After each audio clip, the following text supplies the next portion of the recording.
Update 2. My sister's 45-year-old boyfriend is in love with my 13-year-old son. In the past 4 days, I spoke with my sister Sarah, her boyfriend David, and my son Roman, all separately. My first conversation was with my son, which occurred the night I posted my first update. In fear of this post getting removed like my first one, I'll have to censor myself, but I think you'll understand what I'm referring to when I say that I asked my son the serious and explicit questions. Roman adamantly denied that David ever did anything to him. He seemed surprised that I asked. He said he would have told me if he had. I believe him. I know he could be lying, but I'm trying to take his word for it. My son and I have a very open and transparent relationship. The first time my ex-husband ever verbally abused him, he came straight to me and told me about it. My guard is up, but I have to give him the benefit of the doubt. Like you all advised me, I didn't bring up the bedroom or laundry situation, but I was honest with him and told him that David's behavior toward him was inappropriate. We had a talk about boundaries, saying no, consent, etc. I drilled into him that David is not to drive him anywhere, text him anymore, and be around him alone under any circumstances. I also explained what grooming is, and that it's what David has been doing to him. He said he knew about it through a school assembly. Then, he said something that broke my heart. He apologized for letting David treat him that way, that he shouldn't have fell for it. His exact words. I assured him that none of it was his fault. I want to make it clear that David is not preying on him because of how he looks or how he acts. He is doing it because he is a predator and they prey on the vulnerable. Honestly, I could tell that the conversation had left him a little shell-shocked. To know that the person you liked and trusted isn't who you thought he was would leave any kid rattled. For the entire rest of the night, he followed me around like a lost puppy. It did break my heart a little, to see him like that, but I don't want him to feel a false sense of security around David, so I have no regrets about it. Sarah was next. I knew it would turn into an argument before the conversation even began. It's always been that way with her. My sister is nice, but not kind. She'll take you in off the street, but then throw it back in your face if you cross her. So I knew what I was getting into, but I had to do it not only for my kid's sake, but for hers. This is not a man I want her to be with, have children with, nor do I want him in our family. I told her that I was uncomfortable with the way David acts around Roman, and that I think it's a lot deeper than what he portrays it to be.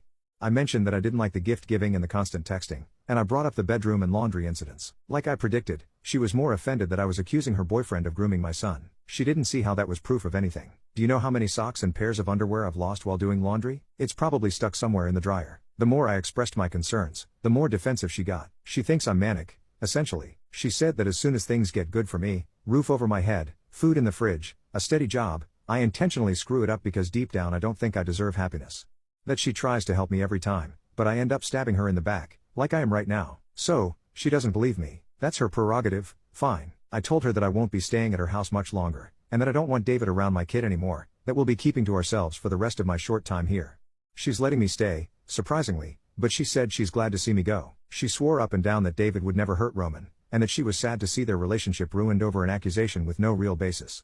That I shouldn't let my self-destructive behavior and my bipolar paranoia get in the way of other people's happiness, and that I better not accuse her boyfriend of being a predator anymore. Essentially, she kept shifting the blame onto me, so I ended it there. Oh, and she told me that she wants reimbursement for things like clothing and grocery shopping, because apparently we are draining her wallet with buying so much food. Yes, an 8th grader going through a growth spurt eats a lot. Shocker, but I apologized and said I'd buy his and my groceries from now on. David came back from his church retreat Friday morning, which is when I confronted him. I was very upset, so I didn't go easy on him. He was thrown off by my hostility, but once he understood what I was implying, his demeanor shifted. Sit down, let's talk about it, he kept saying, except he was the one who was nervous and looked like he was on the brink of a panic attack. I kept my composure. I asked him why he was in my son's room in the middle of the night with the door shut. He gave me the same excuse, that he was looking for his cell phone. I asked him why he couldn't have gone for it in the morning. He said that he set the alarm to 5 a.m. for work, and that he didn't want it to go off with my son in the room and wake him up. I asked him why he was standing over my son's bed. He admitted that he was trying to wake him up and ask him if he'd seen his phone. Did he not just say that he didn't want the alarm to wake him up? I asked him what on earth would compel him to think it is okay to wake up my child in the middle of the night to help him look for a cell phone. He said he wasn't thinking straight, and that he was sorry. I asked him about the missing laundry as well. He adamantly denied what I was implying. He said that his and my sister's clothing get lost in the laundry all the time, that he would help me find my son's missing clothing, all while apologizing profusely. I'll admit, I was thrown off by how apologetic he was, and it made me a little soft. I thanked him for letting us stay in his house, and I apologized for not setting boundaries earlier, but I told him that from now on, I didn't feel comfortable with him being around my son. No more driving him places, buying him gifts, texting him, helping him with homework, doing his laundry, etc. I essentially told him that he is no longer allowed to be alone with my son or touch his things under any circumstances.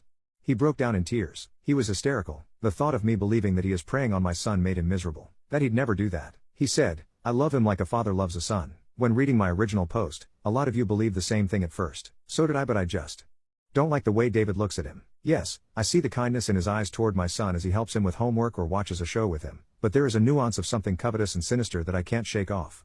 Anyway, I told him that it's unhealthy for him to be so fixated on a child, and that he cannot depend on my kid for happiness. I told him that we'd be leaving very soon, more on that later. I didn't tell him where or when it was happening. He asked if there was anything he could do to rectify the situation. He suggested that the four of us sit down and talk about it. I declined. I reiterated that he is not allowed near my kid anymore and left it at that. A small part of me feels like I was too harsh on him overall. Maybe he was just looking for his phone. Maybe it's a coincidence that articles of clothing are missing. But he was on his knees, sobbing, like I had just pulled the rug out from underneath him. For a child he hasn't known for that long. I don't think he was devastated that I'd accused him of being a creep. He was devastated that I revoked his access to my child. I'm not stupid. I once witnessed this man argue with my sister, brutal, verbal attacks from both sides, which ended in my sister crying. He didn't shed a tear. For my peace of mind, and yours, I've been watching Roman like a hawk. When I'm home, he's with me. When I'm not home, he's at a trusted friend's house, or again, with me. I actually took him to work with me this morning, which he wasn't thrilled about, but whatever. I made him block David's number, of course. We haven't been in the house since Friday, but as some of you suggested, I will sleep in his room at night instead of making him sleep in my room. I'll be honest, I decided to hold off on drug testing him, because I really do not think David has been drugging him. My son is naturally a heavy sleeper and has always had issues waking up for school, even before we moved into my sister's house. I checked his text messages, and from what I've seen, he's never texted David at night. He's usually up texting his friends in a group chat. Like you all suggested, I purchased a nanny cam, specifically the one where you can watch the footage on your smartphone. I wasn't expecting it to be so pricey. I ordered them on Wednesday, and they are due to arrive tonight or Monday morning. I'll put it in my son's room and review it every day. I'm really nervous because there's a possibility that I'll see something odious and I don't know if I can handle that. Lots of you have voiced your concerns for my kid. From what I've seen and from what he's told me, he's doing fine. We have been staying at a motel for the weekend, now that David has returned from his church retreat. I wasn't taking any chances. $56 a night, and a little sketchy, but I don't want to complain. Again, despite the situation, his mood has been a lot better than mine has. He thinks a motel is the same as a hotel, so to him, it's like we're on a mini vacation. It's mind-blowing how kids can be so resilient, even in the most unnerving situations. The majority of you have told me to go to a women's shelter. I looked into this, and while it's an option, the closest one to where I live is more than an hour away. I don't have a car. I can take the bus, my usual mode of transportation, but that disrupts his commute to school, and my commute to work. It's still winter and freezing cold where I live, so I'd rather watch him like a hawk than live on the street and subject him to the cold weather.